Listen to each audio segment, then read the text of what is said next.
Salut les amis. Donc en fait en ce moment il y a un grand débat. On voit pas mal d'équipes avoir le ballon autour de la défense adverse face à des blocs très bas, très regroupés.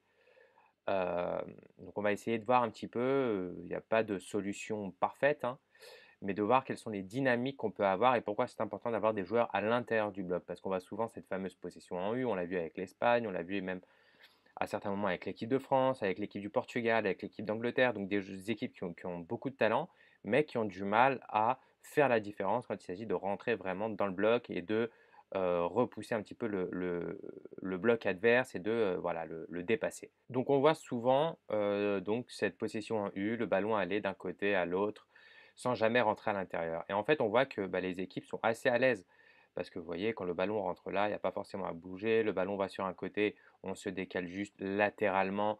Il n'y a pas forcément de vrai mouvement défensif à faire, il n'y a pas de vraie décision à prendre. On coulisse, on coulisse, on coulisse. Et coulisser, c'est assez simple, hein. Voilà, vous avez le ballon qui va là, vous remontez un petit peu, etc. Parfois, les équipes adverses ne remontent même pas, hein, elles sont bien à l'aise dans leur zone assez basse. Le ballon va sur un côté, ça coulisse un petit peu comme ça, mais pas vraiment, voilà, de difficulté finalement à bouger. On reste compact et on arrive à maintenir cet espace entre les lignes qui finalement est le plus important et enfin ouais, le plus important pour réussir à maintenir une cohérence défensive.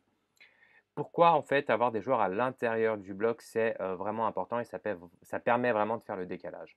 Donc là, on va essayer de mettre en place, j'ai fait une petite vidéo là où je vous parlais justement de l'organisation défensive que moi j'aurais adoré voir du côté de l'équipe de France, donc dans un espèce de 3-2-4-1, on va dire.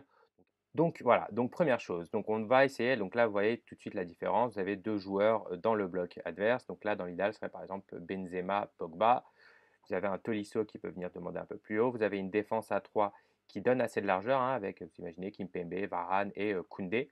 Vous avez tout de suite 3 dans la largeur assez large et 3 derrière. Pourquoi? Parce que ça va, si l'adversaire vient vous presser, ça va l'obliger à prendre des décisions.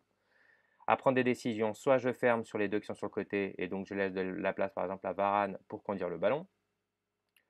Si je décide de fermer, l'un des deux décide de fermer sur Raphaël Varane, et ben ça va libérer un joueur là. Et si ça en attire un autre, et ben ça va permettre de libérer un espace, première chose.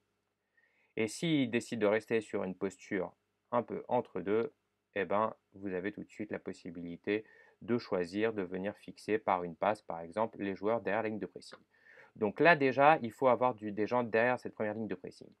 Parfois, elle n'existe pas ou elle est très courte, hein. On part sur l'idée que l'équipe adverse ne presse pas beaucoup. Donc, vous allez quand même vous maintenir ici.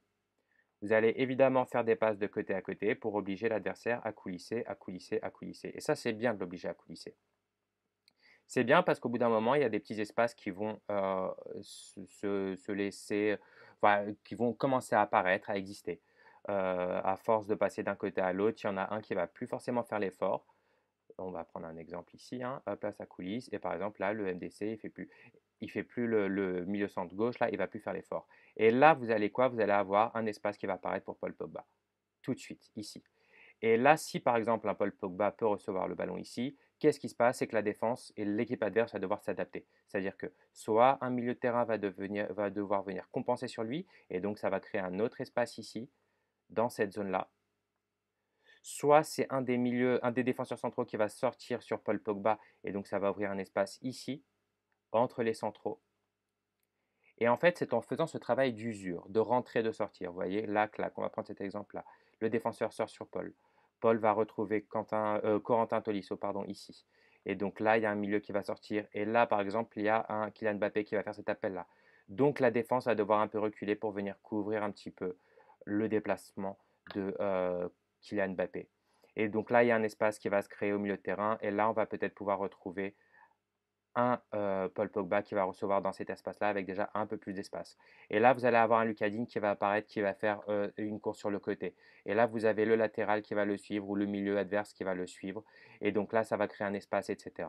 En fait, en mettant des joueurs à l'intérieur du bloc adverse, vous les obligez à prendre des décisions, à prendre des décisions qui outrepassent le côté je bascule du côté gauche vers le côté droit, du côté droit vers le côté gauche. Non, non, non, là vous allez devoir le savoir s'il ajuste et qu'il sort de sa ligne défensive pour venir le fermer.